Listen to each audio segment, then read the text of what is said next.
The security officers, Seth Olale's question on security officers, how they were dressed, the vehicles they were using, and whether there is a specific team that is meant to kill people. First, let me say this, that a police officer, whether is wearing a uniform or not, is a police officer.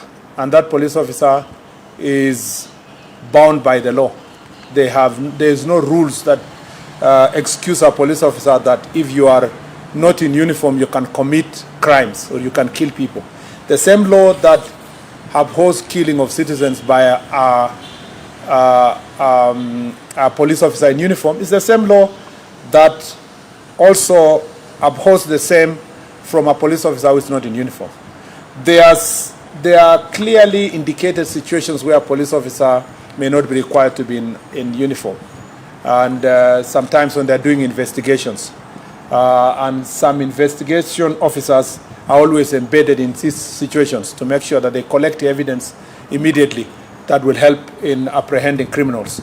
Police officers also, whether they're using a Subaru or walking on foot or using a lorry, are expected also to abide by the law. And that's why we say that any claims that there is a police officer who is killing people, whether he's in civilian or not, must be investigated, and we must ensure that those who have been affected by their actions are brought to justice. So there is no excuse. The dress code of a police officer is not an excuse.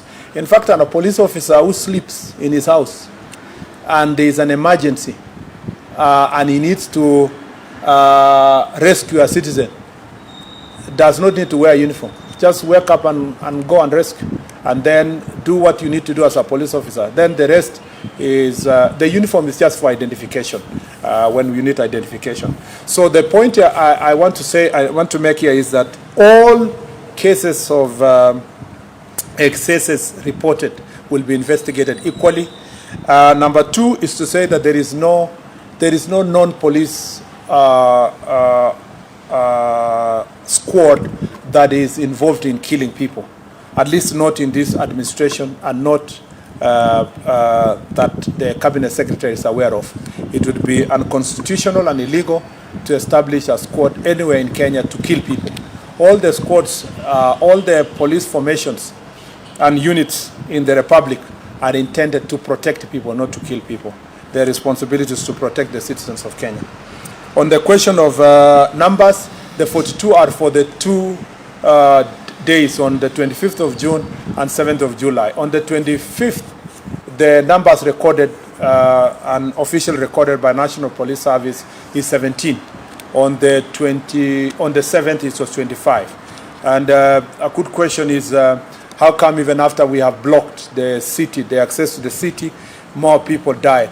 You see, the criminal activities were happening all over the country. And in that situation, banning of supermarkets, invasion of police stations. In fact, more police stations were invaded outside the city than in the city. And you are right to say that there seems to be a new epicenters outside the city for this kind of protest. By the way, I need to say that, and it's in the statement, that this is unprecedented.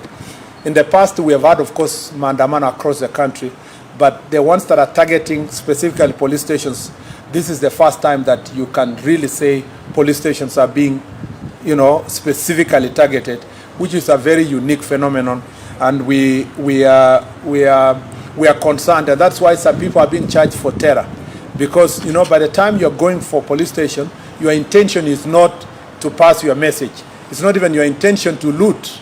Your intention actually is to undermine the institutions of democracy and peace and security with an intention of raining terror to the people of Kenya, so that then you leave them exposed and you instill fear on the citizens that there is no constitutional government in place, and therefore citizens are on their own and they can, have to protect themselves or, from harm, or sometimes also attack other citizens. So at that point, that's why we take seriously the question of terrorism linked to these charges, which has been, it's a subject of debate. It's of course in court, but as a matter of fact, those who read the law should read the Anti-Terror Act and will realize that acts of terrorism include what we witnessed on 25th and the 7th of this July.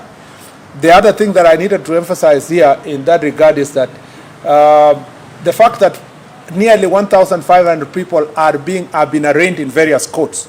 And we must thank our courts because they have been cooperative in most of the instances to make sure that we get also relevant time for investigation and so forth.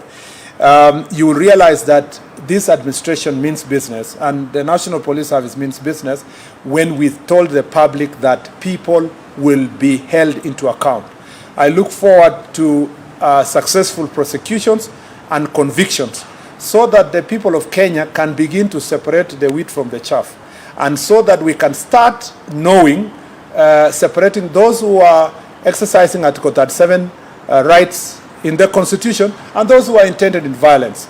And then, hopefully, then going forward, after we weed out all these criminal acts and they get severe convictions and punishment, Kenyans will go back. You know, criminals will now leave citizens who want to exercise Article 37 of the Constitution to come to the streets, and the police will be escorting them as they do their protests peacefully.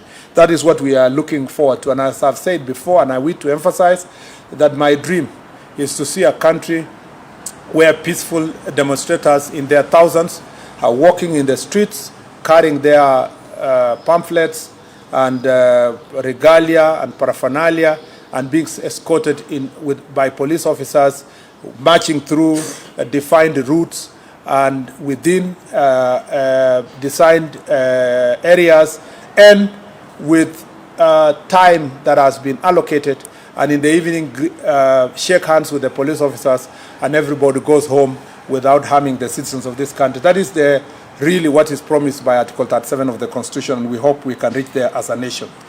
The last question was the investigation in Nyeri and other parts. For those who have been injured, as I've said, investigations are ongoing, and we have demonstrated in the recent past that where there is transgression, even in the part of ourselves or even our police officers, we do not take sides. We will make sure that independent investigation take place, and those who are found culpable are brought to justice.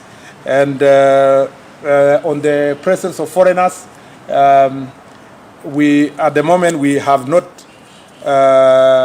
we are yet to deal with that issue fully, but it is true. There is some information that some foreigners who are operating in the city, some of them are involved in various criminal activities, including muggings, including sometimes acts of hooliganism in this town. But the ones who are linked directly to the protest, we will have to look at those who have been charged. And specifically, you see, I have to consult the DCI, and I don't want to consult him here to see if he has arraigned some of those people. But it is true that there are some foreigners in our city who have been involved in the past in various criminal activities. And should we find them also involved in the looting and the destruction that has happened, we'll make sure that they are brought to justice. Asanteni sana. God bless you.